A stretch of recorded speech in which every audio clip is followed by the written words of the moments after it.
Today we're talking about Michigan. While it's tempting to make some snide comments about cheating, we're going to refrain out of respect for the winningest college football program of all time. It wouldn't be proper to talk about that weaselly varmint who hid out on Western Michigan's sideline that one time, stealing signs and being all dorky. Nope, we're not gonna do it.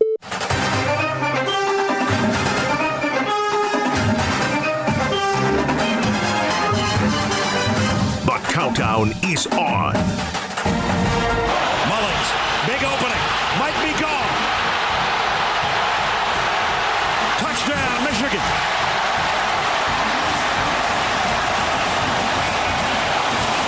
53 yards for Mullins. Moss, quick throw, intercepted. It's going to be a pick six. Will Johnson will take it for the Wolverine touchdown. Third down and 11 from the 41. Rosemer in trouble and goes down. Mace in the place. Mason Graham. Do or die for Ohio State. Howard in trouble. Incomplete. Ohio State turns it over on downs. And the Michigan Wolverines will shock the college football world. Sharon Moore says we didn't cheat this time. It's time for 25 teams and 25 grunts. Wait a second. I forgot that's what he said. See, I missed the Michigan-Ohio State game because I was doing a Creighton game at that time. And I had no idea that was... They didn't cheat. Jerome Moore says Michigan didn't cheat this time. Wow, Gus. Wow. All right, Austin Meek joins us in the video stream via the Prairie Flower Casino Zone hotline from The Athletic. Austin, we appreciate it as you help us preview Michigan in 25 teams. Yeah, thanks for having me, guys. Before we get to the team preview itself, a little news today that there were reports that Michigan and Western Michigan are going to play a season opener next year in Germany. Now, the two teams have only said they're looking into it. There was another report out there that said they would, but how unusual would this be for Michigan to take things overseas and play in Germany, which I didn't know was a college football market? Yeah, well, it would be the first FBS college football game played in Germany. Of course, there have been NFL games played in Germany the last few years. It's something that's been talked about around Michigan for a few years, the idea of playing an overseas game. Michigan has been approached about this in the past and linked to the games in Ireland. Jim Harbaugh, in fact, even at one point had said that he thought it was going to happen, and then it never did. I think the big reason it hasn't happened until now is just the fact that Michigan has a stadium that holds 110,000 people. That's like $8 million for every home game that the university makes in ticket sales. So to give that up and move a game overseas, that's been something that Michigan has been reluctant to do in the past. But I think the schedule worked out in 2026 for it to happen because they would have had 8 home games. So they'll have 7 now if that game ends up in Germany. And we, when Jim Harbaugh was here, we saw him. You guys probably remember, they went to Africa, they went to Paris. Like he was all about like taking the players to different places and giving them different cultural experiences. So I think that this is sort of a continuation of that. Austin, looking ahead to this year, I'm going to go with the low-hanging fruit question to kick things off. It's about Bryce Underwood. It seems like he's going to be the guy. Obviously, nothing is official as of this moment in time. Assuming that is the case, any idea what the ceiling or floor could be for him as a true freshman quarterback this season? Yeah, I mean, when you look back at the history of guys who started as true freshmen at this level in the Big Ten, like there's not a lot of guys who came out and just lit it up as true freshmen. You look at Michigan's history, Tate Forcier, there's only a couple guys, in the whole history of Michigan football who were true freshman starters. Chad Henne, I believe, was the other one. Chad Henne actually had a very good season as a true freshman, but that's an outlier, both for Michigan and college football in general. As you guys probably know better than anybody after last year with Dylan Raiola, I think it's pretty similar as a guy who, you come in as a 5-star freshman and everybody talks about how good you are.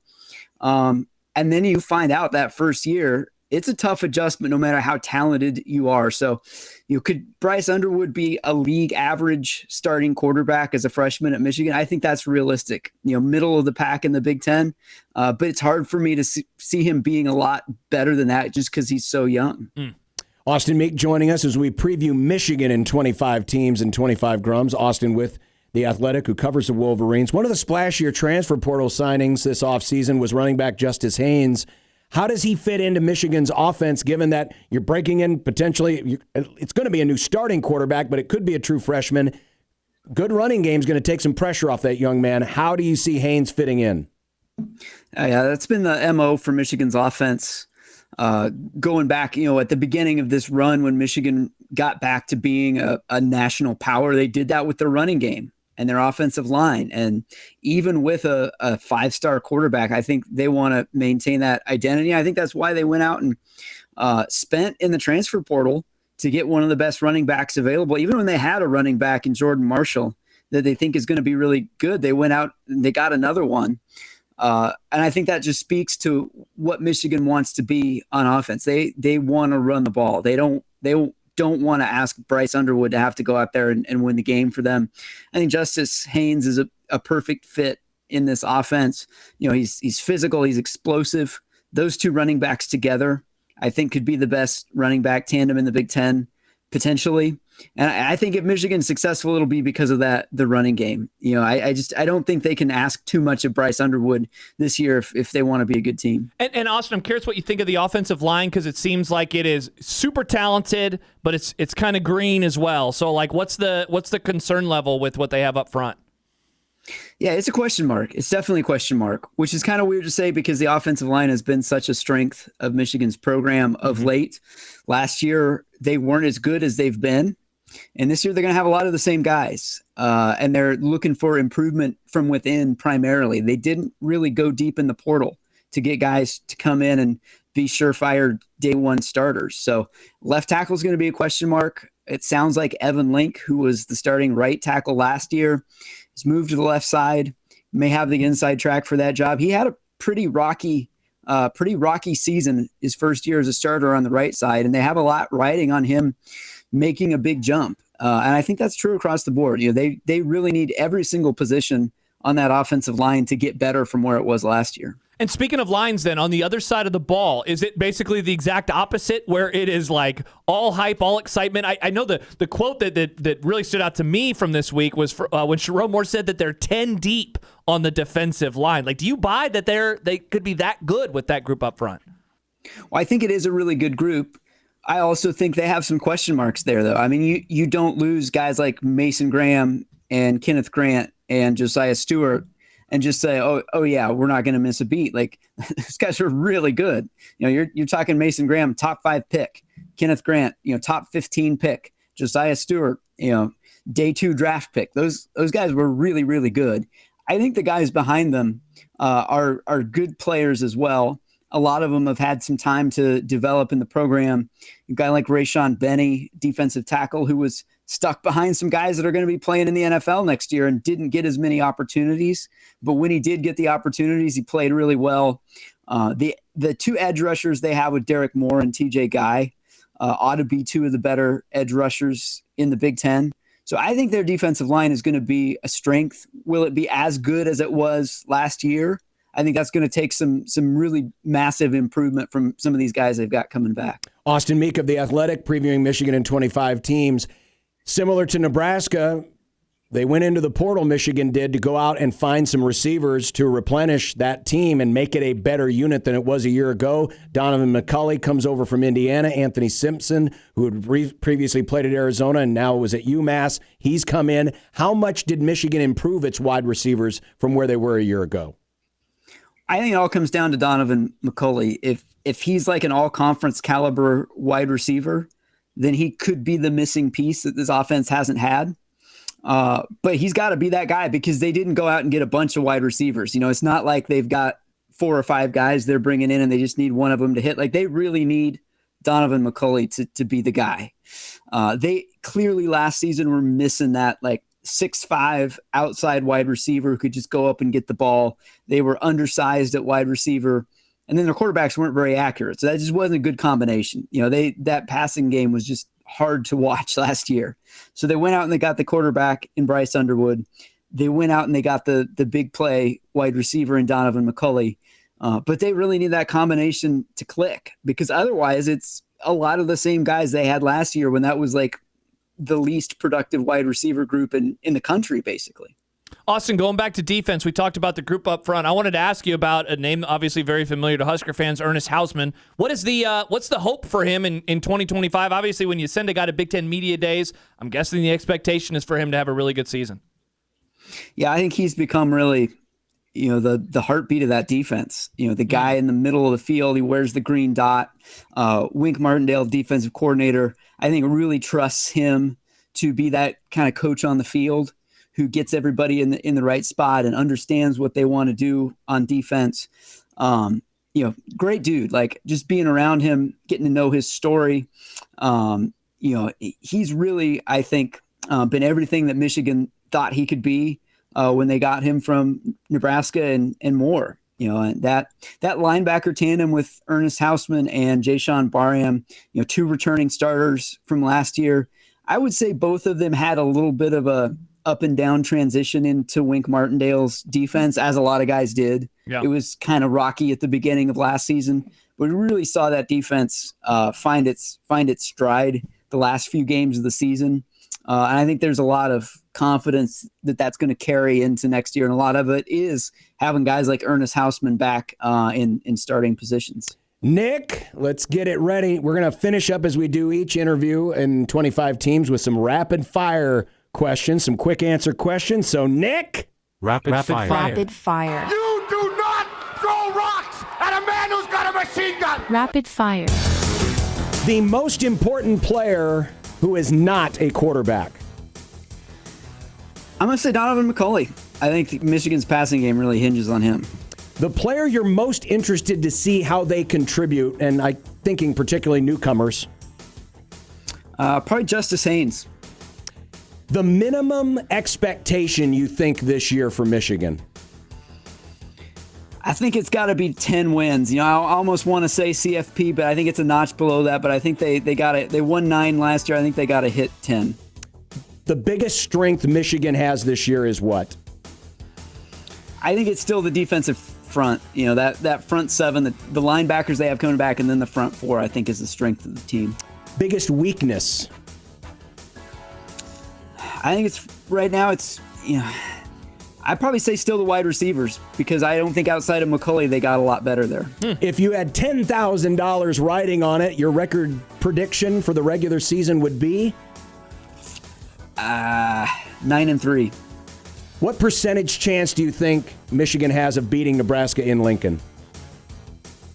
I'm going to put it at 55%. 55, just a notch above.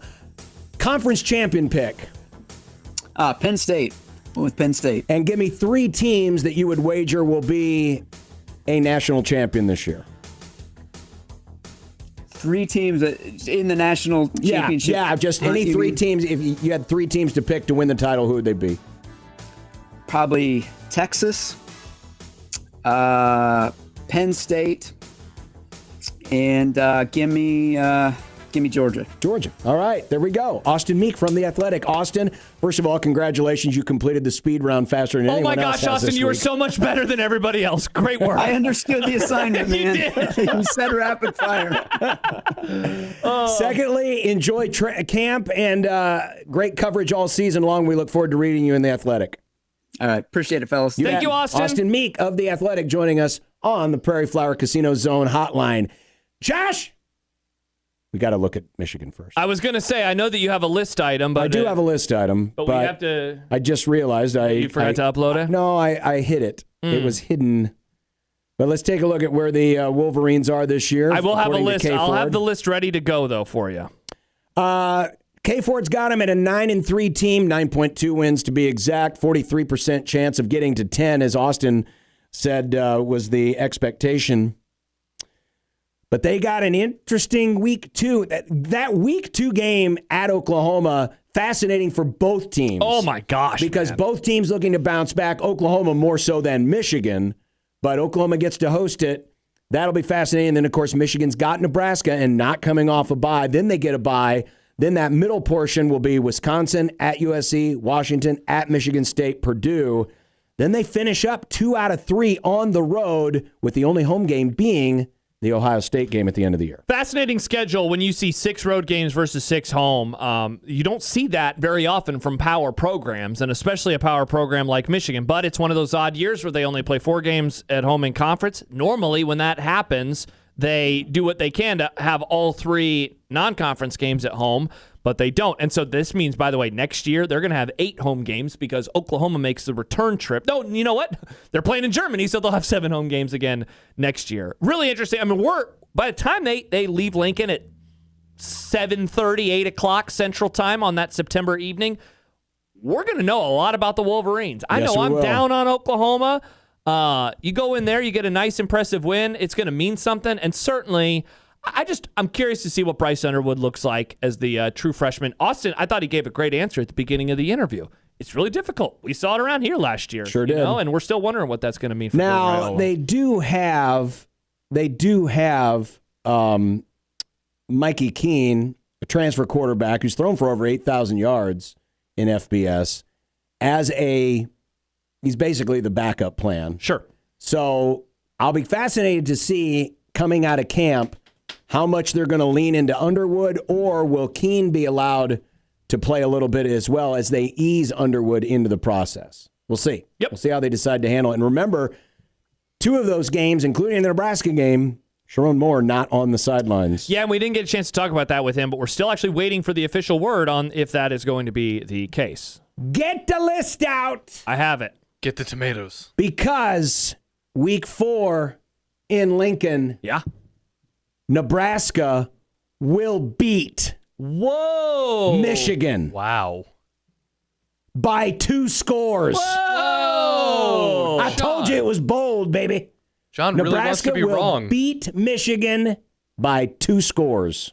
Wow. That is not, I mean, I guess I'm not surprised. You're such a anti-Michigan honk. I think Michigan is poised for some concern this year. Yes, in some areas they got a manageable schedule, but I will not be shocked if Michigan is 2-2 heading into that bye week. There, do you want that? The poised for concern boys. Well, I'm not concerned because it's Michigan, so we'll put it upside down.